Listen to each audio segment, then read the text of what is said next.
Magandang umaga, maulang umaga. Kumusta naman kayong lahat diyan? At ito nga, kagigising lang namin at ang ating ina ay nagtitimpla na ng kape. May pahay pa siya at ang ating asawa nakakarating lang galing sa work. Pinapakain niya ang aming anak. Nag-hi ako sa aking anak. Aba pa na may sinagot ako at ito ang sagot niya sa akin. Eh di siyempre, tawanan din kaming lahat. Ba't kaya kapag tumawa ang bata, tumatawa din ang lahat. Ito naman ang aking anak, pahiga-higa pa, tinatamad pa dahil kakagising lang.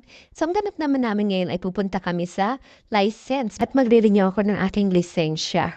At nung palabas na nga ako, nakita ko basa ang aking tsinelas dahil na umulan magdamag. Sabi ko, ang tsinelas ko basa. Abay sabi sa akin, gamitin mo muna ang tsinelas ni inay. Ha ha ha. Tapos ito naman si Kalbo, sabi ko, pinag-uusapan namin dito, yung parcel darating ngayon. Anong parcel? Sabi ko yung in-order kong bag para sa'yo. Sabi niya, sabi mo hindi mo in-order. Sabi ko kasi hindi ko orderin kasi mahal. Pero mas mahal ko siya kaya in-order ko pa rin. Ay, kilig naman si Kalbo eh. Oh, sabi ko patawa-tawa ka dyan. Yung tiyan mo naman nakalutan. Abay, sabi ko parang bola na ng soccer. Abay, sabi ko siya, sige, at ikay mag-focus na sa pagdadrive at mamaya na ulit kami magkiligan. Ay, so ito na nga yung license ko, may expired na nga, kaya kailangan na talaga siyang palitan. Tingnan nyo naman, kasi malapit na ang birthday, kaya kailangan ng palitan.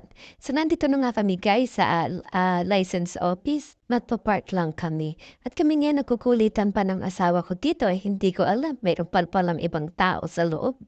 Ay naku, ako'y napahiya tuloy. At tingnan niyo naman ang pila dito. Hindi masyadong marami, napaka-smooth ng pila. Kaya naman, ako'y wala pang 5 minutes dito ay natapos na kaagad. Pinakonfirm lang yung pangalan, address at may pinabasa, then signature, tapos picture, tapos nagbayad na, ayun, tapos na. Ito nga pala yung binayaran ko, bali $93 siya. Tapos papel lang yung binigay nila sa akin, i-email na lang nila sa akin yung pinakalisensya. Guys, my name is have a class 5 today, finally. After, hey! Hey! At tinatahak na nga namin ang daan dito pa uwi. Pero sabi ng asawa ko, daan daw muna kami ng Safeway at bibilan niya ang kanyang pamangkin ng bagel at saka baguette. At bibilhan niya na rin daw ng hash brown. At pagpasok pa nga lamang namin, abay yung mahalimuyak na ang bango ng tinapay. Sabi ko, ang bango-bango naman ang tinapay. Dito sa Safeway, laging bago at fresh ang tinapay. At napaka-organized, masarap mamili dito tinapay sa tinapay. Tingnan niyo naman, ang daming tinapay. Diba? Mamimili lang kayo kung anong gusto niyong bilhin. Tuwing umaga dumadaan dito ang asawa ko para bumili ng baguette. At kung sa atin ay pandesal, sa kanya ay baguette. Laging may dalang mainit-init na baguette. Ayun na nga, kumukuha na nga kami ng bagel kasi gusto daw ito ng pamangking niya. So kumuha kami ng bagel na raisins at saka bagel na may sesame. Tapos dito may mga cake. Then marami kayong pagpipilian dito. Ayan na yung bagel. Baguette. At ako'y hanggang ngayon ay litong-lito sa bagel baguette. Basta magkatunog na rin yun. At ito may mga donut din dito. Yung mga itlog. Diyan mo mabibili yung mga itlog.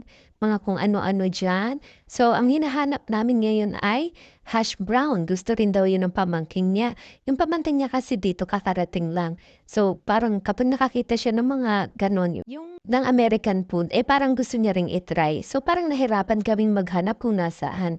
At dito nga rin pala kami bumibili ng tubig. Diyan namin nire-refill yung mga galon-galon naming tubig. At dahil nga wala kami nakitang hash brown, pumila na kami dito at magbabayad na kami. Pero yung sinusundan namin dito ay wala. Nakalimutan pa nga daw bilihin. Ay di sabi ko dito sa asawa ko ay ilagay na yung kanyang mga binili doon at nang dire-diretso na.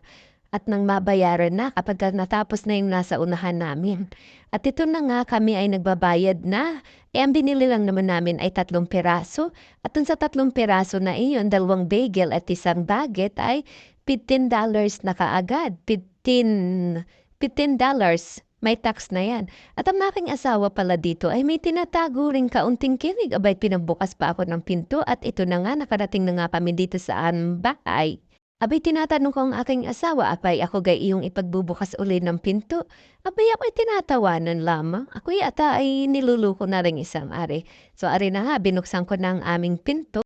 Aba, ay pagbukas ko ay abang na ang mga maglolola. Ito ang tuwa. Hi! Sabi ko sa aking anak kabit, parang, "Uy, hindi ka agad nakilala." Abay ang aking anak ay parang luguyin pa rin, dinala na nga nung asawa ko yung tsinelas ni inay at baka daw mabasa ay yan ay napakamahal ni inay ang tsinelas na iyan. At ayun nga, kinapain na kaagad ng aking panganay ang baget, at ito nga ang aking asawa ay kumakain na rin ng baget at ako naman ay magkakape na. So, bye-bye!